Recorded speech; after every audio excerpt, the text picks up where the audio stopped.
Salut, c'est Trado pour la vidéo de mise à jour pour l'or.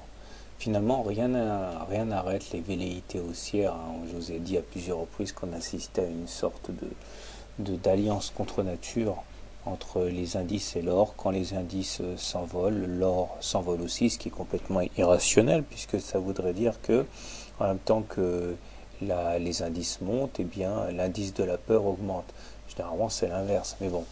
En tout cas, belle séance aujourd'hui qui nous permet d'avoir une situation intéressante, puisque voilà où nous en sommes. Nous avons fait un nouveau plus haut, nous avons touché les 1763 et nous sommes à deux doigts de valider une autre figure très importante de tasse avec anse, avec des objectifs qui seraient toujours les mêmes, à savoir le report de l'amplitude de la tasse là au-dessus de la ligne de coup et dans un premier temps le report de l'amplitude de l'anse au-dessus de la ligne de coup. Ça sera à suivre de près si on arrive à clôturer significativement au-dessus de la ligne d'eau potentielle correspondant au segment rouge là en pointillé à 1760.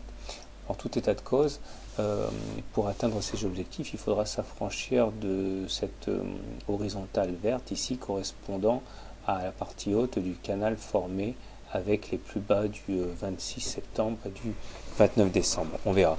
En tout cas, les indicateurs techniques ne laissent pas beaucoup de place à l'ambiguïté. C'est aussi avec un MACD au-dessus de son signal et positif, un stochastique également en zone de surachat, donc très bien orienté, et un momentum positif. Donc tous les indicateurs sont ouverts.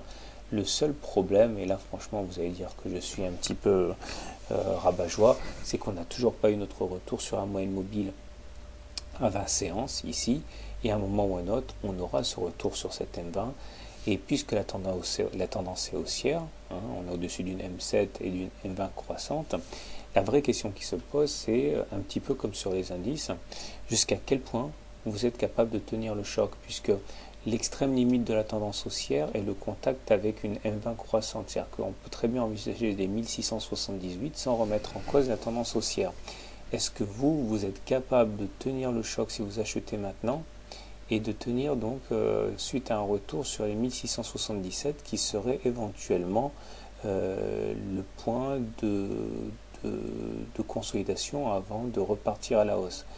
Donc c'est à cela qu'il faut répondre avant de rentrer maintenant, hein. Vous êtes quand même sur un potentiel de consolidation assez élevé si vous décidez de rentrer maintenant. Mais en tout état de cause et sans faire d'analyse technique fiction, si on revient à la base, on est haussier puisqu'on est au-dessus d'une M20 croissante haussière. Bonne soirée, bon trade, à demain.